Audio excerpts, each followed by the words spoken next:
So hello guys, what is up and welcome to another video. It is another beautiful day and I thought of answering all the questions that I was asked about the Apache RR310. This is not like the other videos where people did not ride the bike at all and they just looked at the spec sheet blindly and spoke about it. Well, I have ridden the bike, so if you haven't checked out that video, go check that out and then come back here. Well, going back to the question, the first question that I had was pretty good one. Yeah, the question was, can the Apache RR310 tour? Well, I would like to answer it this way. RC390 has a very committed riding posture, whereas the RR310 is a fair bit relaxed. It is almost equal to the riding posture of the R15. I mean, I can say 90% the same. By that, I mean it is pretty more relaxed than that of the RC390. I did not in particular face any shoulder pain or back pain while riding the bike for 4 laps. So, yeah. So if people can tour on RC390, then why not on RR310? So the next question is, how is the power of the bike? Well, it is a 34 bhp engine, pretty much the same from the BMW G310R, other than a few tweaks that TVS has done it to make it better than the G310.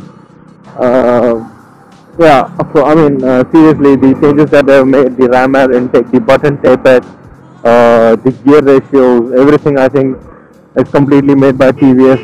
Only the design has been borrowed from BMW. So for the peeps out there who are saying they have copied BMW, no, they have not copied. The engine is entirely in a different state of tune. I mean, there are so many things that TVS has done to the engine, like the fritz coating in the piston and the button tapered. What else?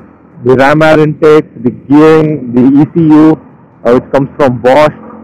So everything is same other than the design. So it is not a BMW's copied engine. Alright, it is in a fairly better tune, I would say. So coming to the power is not explosive like the previous RTRs where you open the throttle and the bike like accelerates. I mean, it has acceleration, but that's not what you would expect from a 300cc bike. For example, the R3 and the RC390s, they accelerate, I think, pretty more powerful. I mean, they are in a different level. RR310 is more like a beginner's track bike. Previously, there was no other track-focused bike other than other than the R15. And now you have the RR310. If you have a little bit of more money, you can, look into RR310. Coming to top speed, given the facility of just a racetrack, I wasn't able to test the top speed of the bike, but I'm pretty sure it can do speeds of about 160 kmph. Yeah, it can definitely do 160. So coming to the handling department, the bike is such a good handler. I mean, it has very good handling, man. Not as good as the RC390.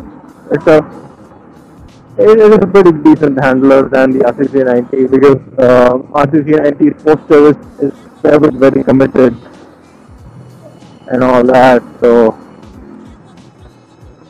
and the braking of the bike, I couldn't really test the braking because I was mostly doing engine braking on the track. So, but never at the moment I felt that the ABS was intruding. So, they have pretty good brakes. So the next question is heating. Does it heat? Well, in my book, no, it does not. Because even after doing so much revving in the bike, like I was riding it only above 7,000, 8,000 RPM the entire time, and after that, when I stopped in the pit, people were making rev bomb videos with it. Even after that, the temperature bar was just 1 point above middle. So I think it dissipates heat pretty well. Also, it has got some fins in the fairing, which basically directs the heat right away from your legs, so that you don't feel it. Again, I cannot quote about the heating so much because I have not really tested in the real life conditions. So as far as I can see, it heats lesser than the other bikes. And vibrations, right from RTR 200, I think TVS is being very keen on refinement of the engines because that bike vibrates pretty less. And the vibrations which the other people, I mean the other media were talking about, is actually what you should expect from a bike with short stroke. Only about like what 8,000 RPM. It is a slight buzz that creeps in. It shouldn't be a much big of a deal because that vibration is not going to bother you because it is a mechanical vibration. So to differentiate, let me tell you, mechanical vibration is what you feel when in the RC390, let us say, the bike's handlebar kind of vibrates because it's a huge piston single cylinder which has been knocking under your legs. So that is a mechanical vibration. And what is a quality issue vibration? The plastic vibration is the rattling noise that you hear from the plastic in some bikes. I mean, that is irritating, man. The mechanical vibrations don't irritate you much. So I think the vibration, I mean, it is a slight buzz that creeps in at 8,000 RPM. It's not gonna bother you any day. So when should you buy the RR310? I mean, there are so many other options in the market. The Ninja 300, R3, RC390.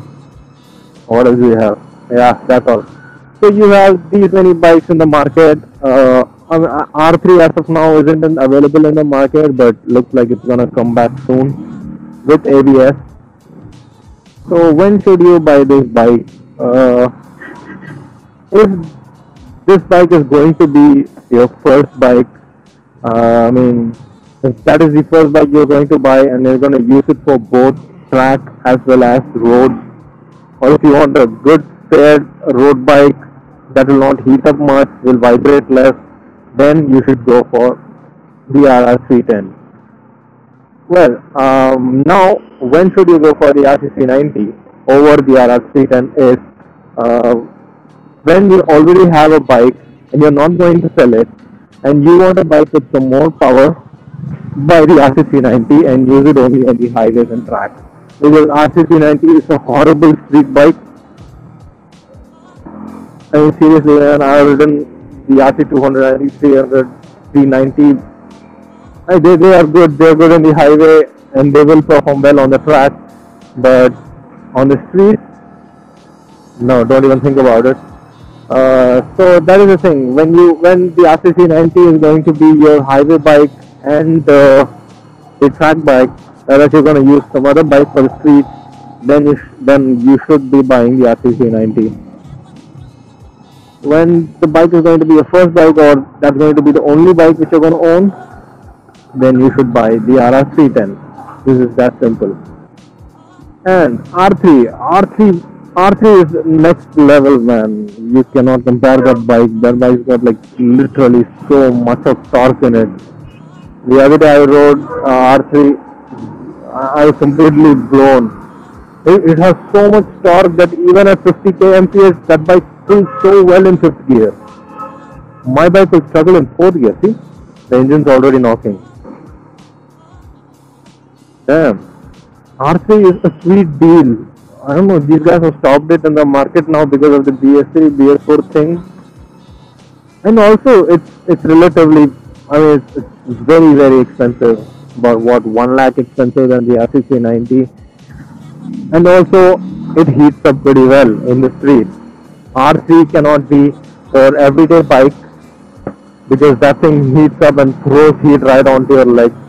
I rode it the other day. I was stuck in traffic for what, 2-3 minutes and my legs were cooked.